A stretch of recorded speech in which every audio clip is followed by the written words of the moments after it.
1822. But we're going to go straight on to our next topic, which is another very important and interesting topic. And it's a powerful one, in my humble opinion, which is asking the question, the true meaning of success. Is it money, happiness, or impact? We're all chasing success in one way or another, but what does that truly mean? Is it wealth? Is it personal contentment? Or is it the difference we make in the lives of others? Well, to help us unpack this question, we've got a remarkable panel of guests joining us, giving a few minutes of their Friday evenings to all of our listeners. First up, we have Mufti Amjad Mohammed, the founder and principal of Darul Uloom al-Zaytuniyah, an Islamic seminary based in Bradford. Mufti Amjad has dedicated his life to education and community development, and we're eager to hear his insights on how Islamic teachings define true success. Assalamu alaikum, Mufti Saab, how are you? Wa alaikum salam wa rahmatullah. Everything is well. Jazakumullah khairan for having me on. Hope all is good in Luton as well.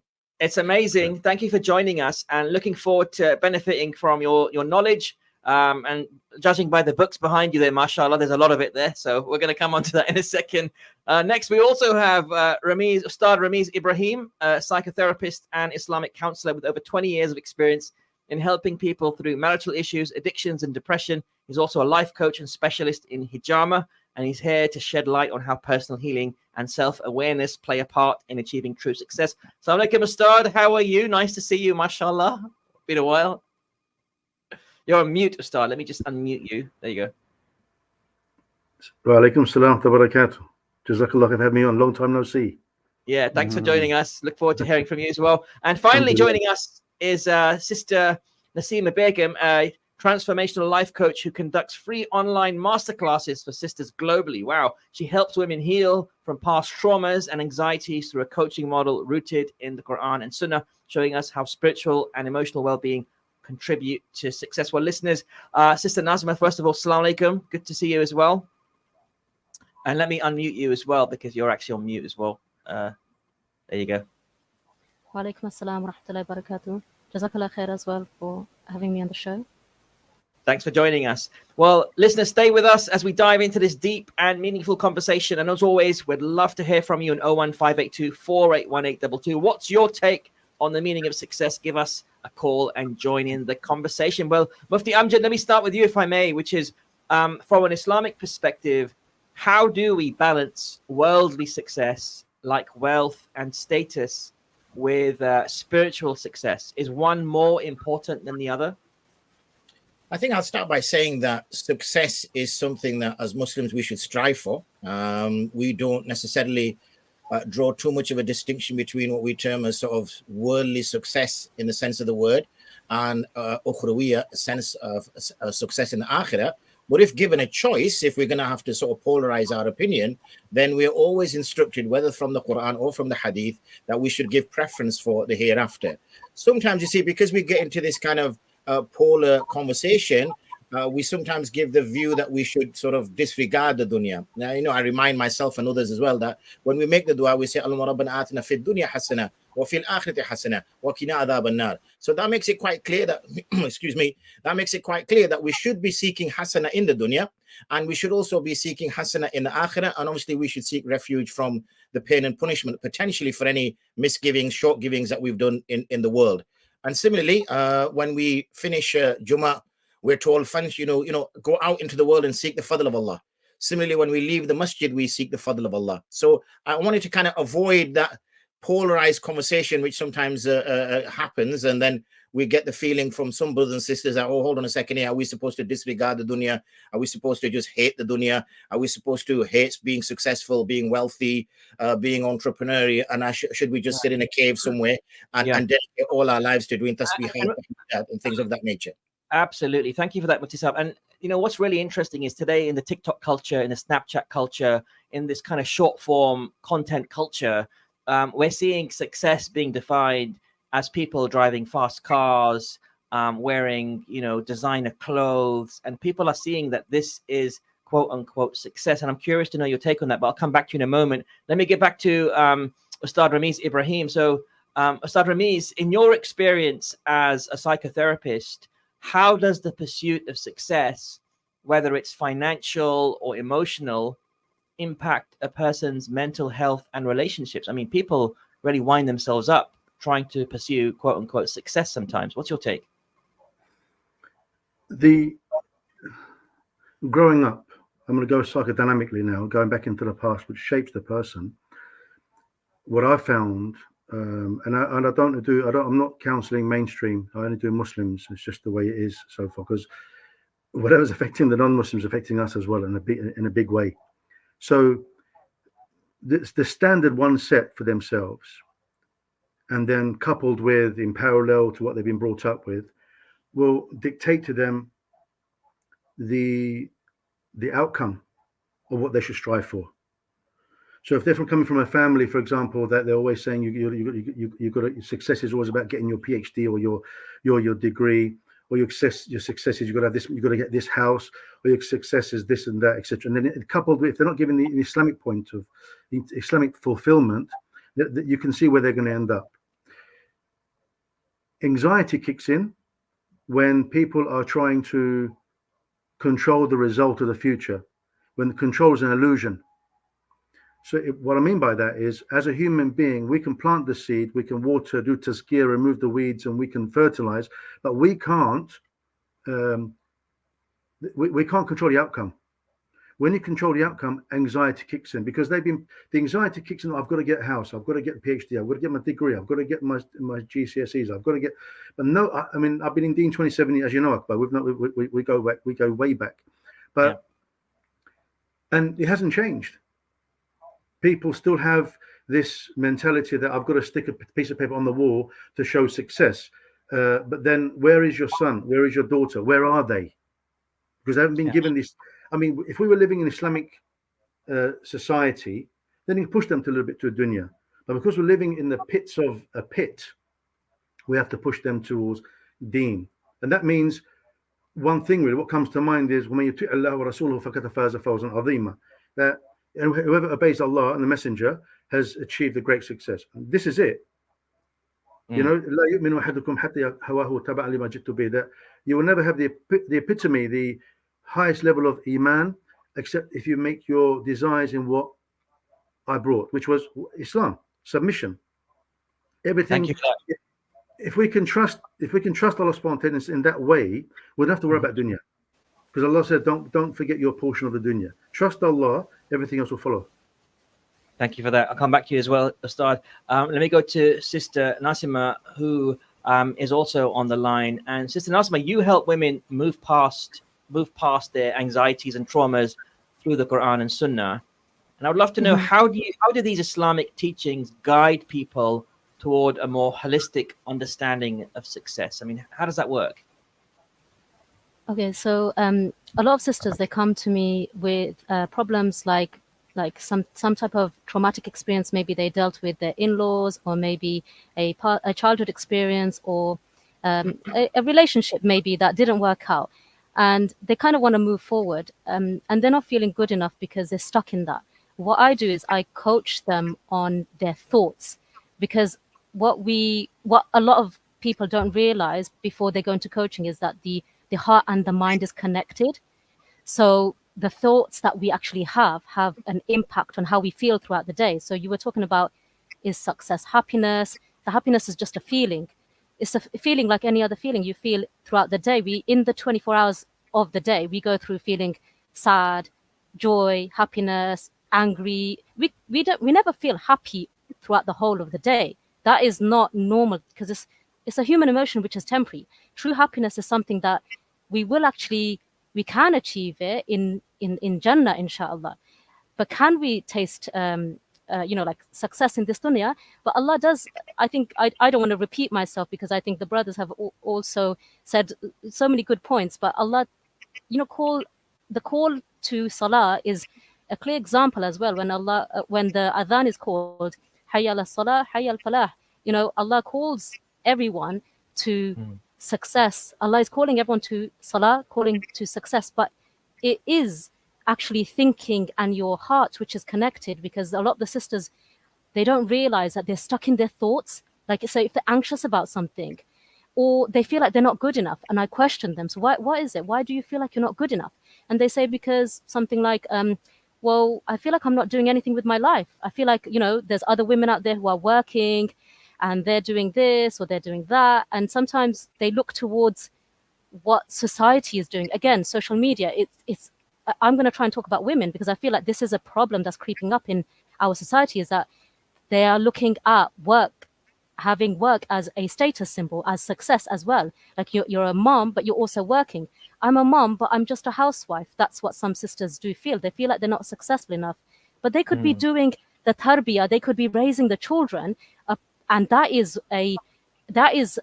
like really, really beneficial for the ummah, because we know we have the likes of Imam Ahmad ibn Hanbal, we have the likes of Imam Malik, we have the likes of these pious predecessors of our time. It was because of the tarbiyah of their mothers, as well as the success that they achieved through the grace of Allah, but their mothers had a big role. And sometimes it's not enough for some sisters to feel like I'm just a mom, it makes them feel like they're nothing. Thank you, Sister Naseema. I'll come back to you as well in a second, but let me go back to Mufti Amjad.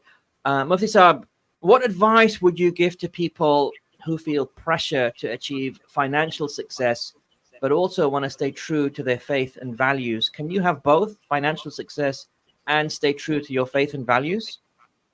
Well, in the short, absolutely. Of course you can. Within the confines and the structure that Allah subhanahu wa ta'ala has laid out for us, which is the Sharia. Just to sort of touch on that point about contentment, happiness, we're a social creature. We assess our own success based upon our peer group. So when our peer group accepts us, we want to be accepted within our peer group. We don't want to stick out like a sore thumb. Very few of us want to sort of stick out in that kind of way.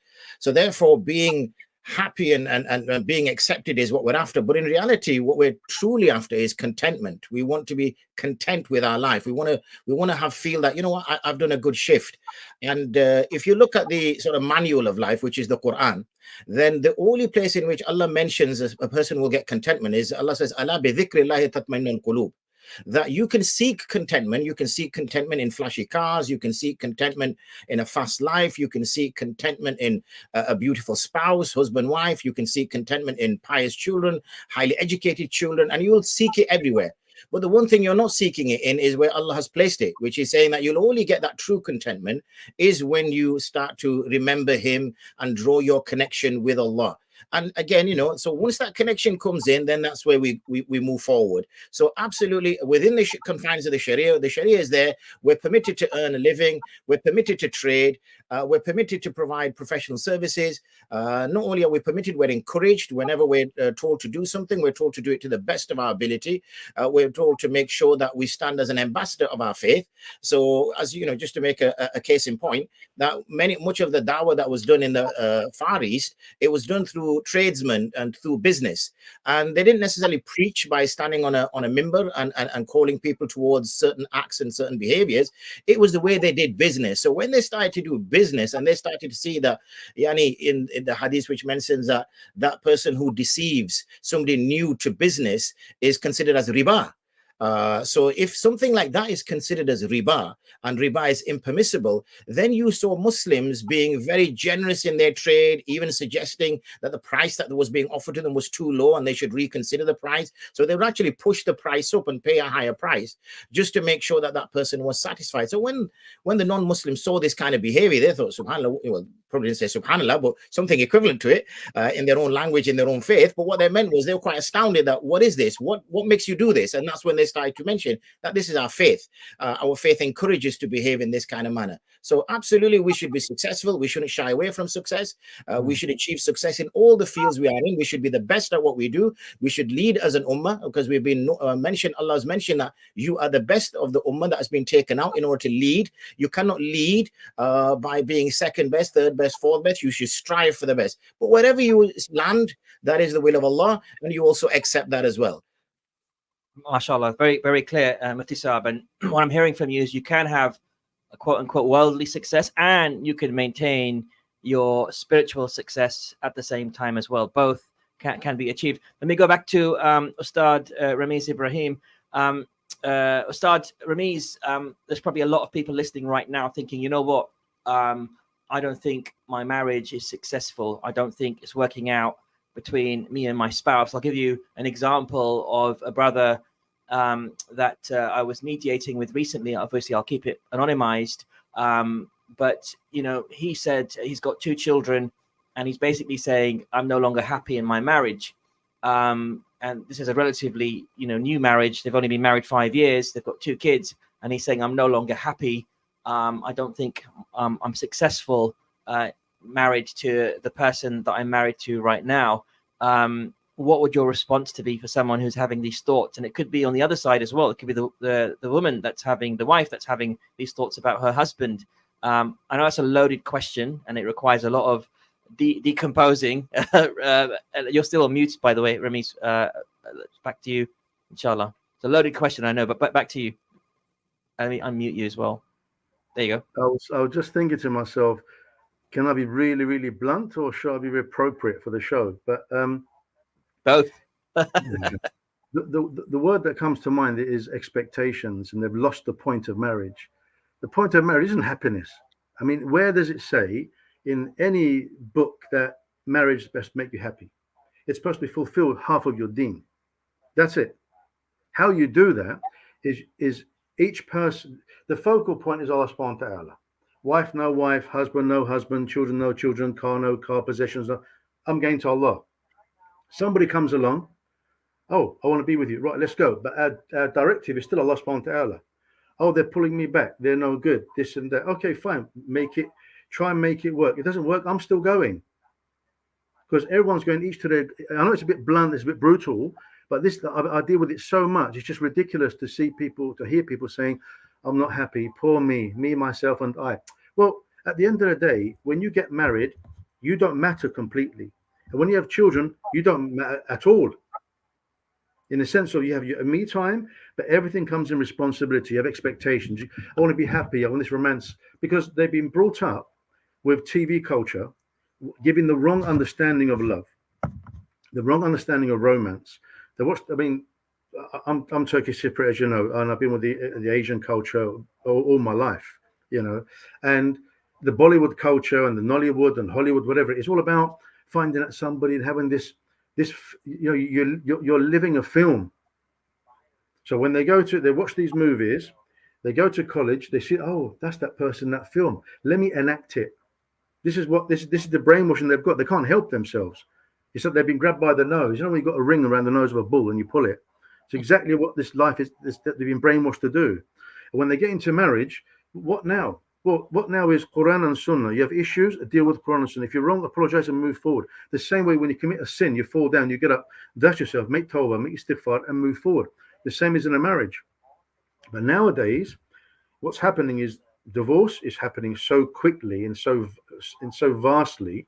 Then the cry of domestic violence, most of the time it's untrue. Kids can't see their fathers. The anarchy pursues. It's exactly what society wants. It's exactly what society wants. But nobody's looking at this situation, right? What does Allah say about it? What does Rasulullah Sallallahu Alaihi Wasallam say about it? What are we doing wrong? What am I expecting? I've got to change my expectations. My expectation isn't about happiness. Happiness is temporary. A good meal, go for a walk, fishing, camping, you know, husband and wife. It's just 5 minutes of fulfillment. Contentment, as the Sheikh said, contentment is the hardest thing to achieve. You have to seek contentment, not happiness. Happiness is temporary. Because it's temporary, it's like a dopamine hit. Oh, now what? I want more of that happiness. I want more of that fulfillment, right? This temporary fulfillment. But whilst you're doing that, you're losing the halawatul iman. You're losing the sweetness of iman. You're losing the connection with Allah subhanahu wa ta'ala. You're thinking that my happiness lies in some human being or a possession or something in the dunya. Yes, we have to have but people have lost the balance. Because if you go back to Quran and Sunnah, automatically the balance of the dunya will come. Automatically. But if you chase I'm running out of time. I know you're in the flow here. Sorry to interrupt you. We need to have you, all of you, on your own individual segments of the program where we just have each of you for 26 minutes because I think all of you have a lot to contribute. But last question to Sister Nasima, if I may. And Sister Nasima, if you can keep this to 2 minutes, I'd be grateful, which is what common misconceptions do you see in the sisters that you work with about what it means to be successful, in quotes? I think in terms of successful, I think they want to do something with their life. I think that's what they keep saying. I want to do something. I don't feel like I'm successful. I don't think I'm, and it goes back to, I think, what the Mufti and the Ustad are saying is that it's what they're looking for is contentment. They're not looking for success. They're looking for contentment. And I actually, the ayah in Surah Al-Rad, verse number 28, this is the ayah actually I use in every single coaching session. I always direct each client back to this, and I say, what is it that you're thinking at the moment? And we basically flip it. So if you feel like, right, I'm not good enough because of this, okay, so now basically you need to flip that thought. You need to have a good thought, because we have to remind ourselves about the Hadith Qudsi. Allah says, Allah is for the servant that which he thinks of Allah. So if you have good thoughts of Allah, then Allah will basically do that for you. So I take clients on who basically are from difficult situations, and I ask them, when they're in that difficult situation, I say to them, write down, what do you think Allah can do for you? Don't even question whether it's possible or not. First, you have to be daring to even believe that Allah can do miracles. And then if you change your thinking, because Allah says Allah will not change the situation of a people until they change that which is within themselves. So sometimes you have to change your thinking, and your heart, the feeling will change. And then Allah might, change your situation, your surrounding, your reality could change. But you've got to do that work. You've got to change your thinking about Allah. And then you may be able to change that. Even that meaning of success to you will later on be, you know what, all I need is to feel content with what I have, the blessings that I have. Remind yourself, like the blessings that you do have rather than what I don't have. So it's that type of coaching that I would actually take the sisters across, and I would remind them about, the thoughts. We keep going back to the thoughts, and I will just basically guide them and say, no, keep working on that thought. And then whenever you have a waswas from shaitan, so shaitan will always come to us, yeah? He's the khannas, he keeps whispering. Keep reminding yourself that thought, that the new thought, and then inshallah you will be able to change the feeling. Wow, there you go. I mean, it sounds like a form of Islamic sort of cognitive behavioral therapy that you're doing with the sisters, mashallah. Sister Nasima Begum, keep up the great work. And of course, let me go ahead and thank you, and also to Mufti Amjad, founder and principal of the Islamic Seminary at Darul Uloom Al Zaytuniyah, and also Ustad Ramiz Ibrahim, psychotherapist and Islamic counseling specialist. You can look up all of these brothers and sister online, and of course Sister Nasima Begum as well. You can look them up and learn more about them, and maybe even leverage some of their services if you need to.